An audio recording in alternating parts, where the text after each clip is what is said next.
Good afternoon, and thanks for having us in. A majority in the state Senate has restored legislation that would make some South Dakota prison inmates have to wait 4 years before applying again for their life sentences to be commuted.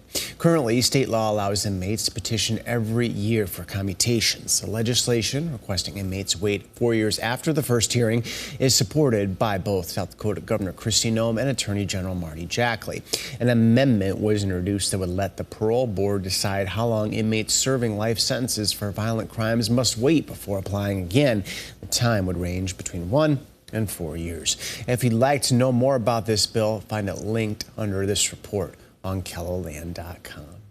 And weather, once again, fog is part of what we're talking about here at midday. We're also tracking the chances for some records to fall this weekend, huh? Starting this weekend, Rapid City will have that warm air. We could see some records as we head into the first half of next week. We have to get through the fog first, like here in Sioux Falls at 32 degrees, a west wind at about 6 miles an hour. Here is a look at Fort Thompson, where they have thick fog and it was freezing on those trees, creating a beautiful winter scene. There is a look at our fog on our fog satellite, mainly in central and eastern KELOLAND.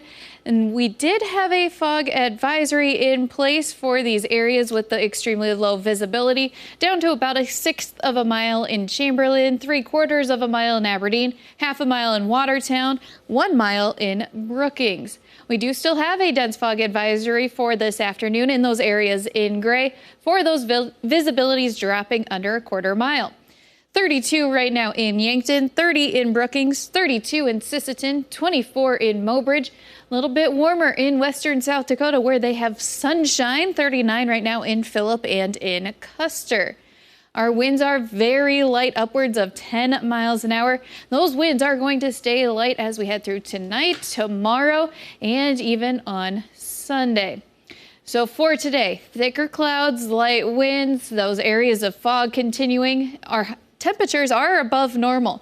33 Sioux Falls and Aberdeen, 34 in Pierre, and 47 in Rapid City. For tonight, we'll keep our winds light, we'll keep the clouds and the fog around it in eastern KELOLAND, 23 the low in Sioux Falls, 17 in Aberdeen, 18 in Pierre, and 24 in Rapid City. Tomorrow is going to be much like today in southeastern KELOLAND, with the clouds and the fog, light winds, 33 again the high in Sioux Falls. We do get more sunshine in western, central, and northeastern KELOLAND, helping boost those temperatures to 36 in Aberdeen and Pierre and 49 in Rapid City. Even warmer temperatures are on the way for Sunday and the first half of next week, bringing back 60s in western South Dakota. We'll take a look at your dry 7-day forecast with those warmer temperatures in just a little bit. Sounds good. Thank you, Megan. In recent weeks, there have been nearly a dozen measles cases reported in the United States. South Dakota hasn't seen a measles case in 2015. However, the South Dakota Department of Health is asking medical providers to be on alert for it to come to the state from travelers. And local doctors are stressing the importance of the vaccine. There are two options, the MMR, which stands for measles, mumps, and rubella, as well as the MMRV. The V stands for varicella, for the chickenpox vaccine. The varicella vaccine is given at the same time as the MMR vaccine, at the 1 year of life, and then between 4 to 6 years of life. So sometimes the pediatrician offices will give the MMRV, which is 1 shot instead of 2. Okay.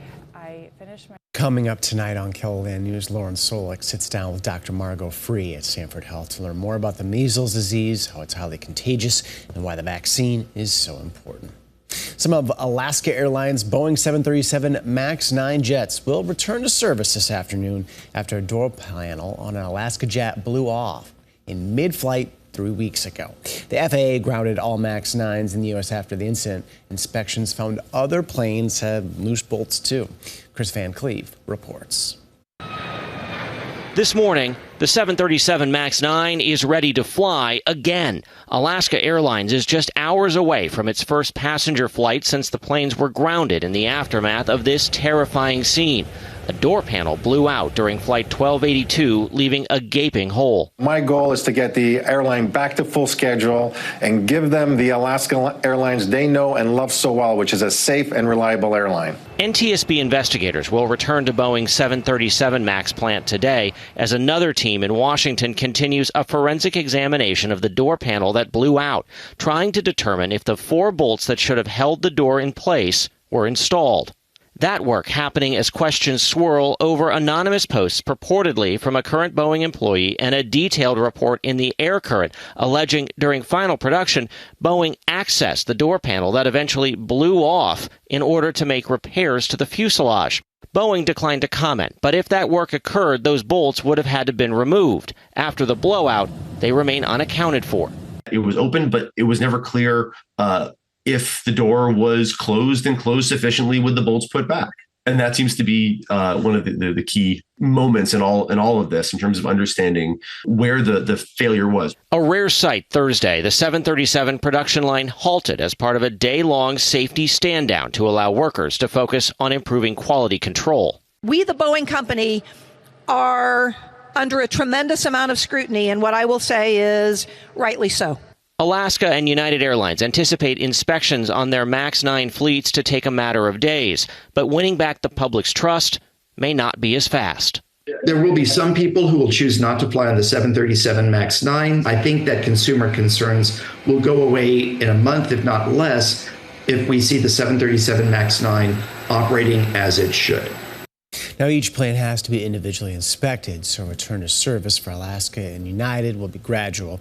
United expects its first scheduled MAX 9 flight on Sunday. Both airlines say passengers who don't want to fly on a MAX 9 will be allowed to change to another flight without any additional costs.